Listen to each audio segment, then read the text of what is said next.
Bonjour, c'est Virginie. La leçon d'aujourd'hui a pour titre « Une grande réunion de famille ». Le verset à mémoriser se trouve dans Apocalypse 21, verset 4. « Dieu essuiera toutes larmes de leurs yeux. La mort ne sera plus, et il n'y aura plus ni deuil, ni cri, ni douleur, car les premières choses ont disparu. » As-tu déjà vu un lion dans un zoo? Aimerais-tu te trouver dans la même cage que lui?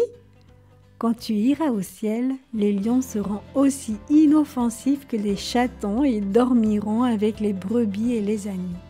Quand le nuage chariot portant Jésus, les anges et les rachetés arrivera dans les cieux, il s'arrêtera devant les portes de perles. Avant de passer les portes, Jésus donnera à chacun une couronne. Sur chaque couronne sera inscrit un nom nouveau et les mots sainteté à l'Éternel. Jésus remettra aussi à chaque personne une palme et une harpe. L'un des anges conduira les rachetés dans un chant de louanges qu'ils accompagneront sur leurs harpes. Puis Jésus ouvrira toutes grandes les portes. Il dira « La bataille est achevée. Vous êtes bénis par mon Père. Je vous ai préparé cette place depuis le commencement. Jouissez-en. Elle est à vous. » Toute la foule entrera par les portes. Les rachetés reverront des gens qu'ils n'avaient pas vus depuis des années. Ils verront aussi des gens dont ils avaient seulement entendu parler ou dont ils avaient lu l'histoire. Ils se parleront avec bonheur. « Je suis heureux que vous soyez ici. Regardez qui est ici. Regardez qui j'ai amené avec moi. Je savais que vous seriez ici. » Jésus s'assiera sur son trône, souriant à toutes ces personnes heureuses. Puis elles se tourneront vers lui, prendront leurs couronnes et les déposeront à ses pieds. Soudain, un autre cri de joie se fera entendre. Adam entrera dans la ville. Jésus se lèvera et tendra les bras vers Adam. Adam verra les cicatrices sur les mains de Jésus. Au lieu de tomber dans les bras de Jésus, il se prosternera à ses pieds. Il criera « Digne, digne est l'agneau qui fut mis à mort pour mes péchés. » Jésus le relèvera et dira « Regarde autour de toi, Adam. » Adam reconnaîtra immédiatement l'endroit. Il verra son ancienne demeure, le jardin d'Éden. Mais il sera encore plus beau que quand il y vivait. Adam marchera avec Jésus au milieu des arbres où il y a longtemps, il cueillait des fruits. Il sentira le parfum des fleurs qu'il ramassait.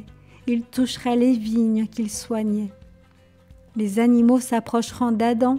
Il verra les loups et les agneaux jouer ensemble. Tous seront si doux que même les enfants joueront avec eux. Les chèvres et les léopards, les veaux et les poulains, les lions et les oursons dormiront ensemble. Tous mangeront le même genre de nourriture. Dans les cieux, les animaux ne se mangeront plus les uns les autres. Jésus conduira Adam vers l'arbre de vie. Il cueillera un fruit et dira « Voilà quelque chose à manger, Adam. » Adam regardera tous les gens dans la foule qui se tiendront dans le nouvel Éden, ses enfants, ses petits-enfants, ses arrière-petits-enfants, tous appartenant à sa famille. Il sera si heureux que Jésus ait sauvé tous ces gens. Il déposera sa couronne aux pieds de Jésus. Finalement, il tombera dans les bras ouverts de Jésus. Puis Adam prendra une harpe et entendra avec sa famille son cantique de louange préféré. Digne, digne, digne est l'agneau qui fut mis à mort pour mes péchés et qui vit à nouveau. Une fois encore, les rachetés enlèveront leurs couronnes et les déposeront aux pieds de Jésus. Ils s'inclineront profondément devant lui. Quand ils se relèveront, ils auront leurs palmes à la main et crieront « Alléluia !» Les anges se joigneront à leur louange. Des Alléluia résonneront dans les cieux. Tout le monde sera heureux d'être avec Jésus.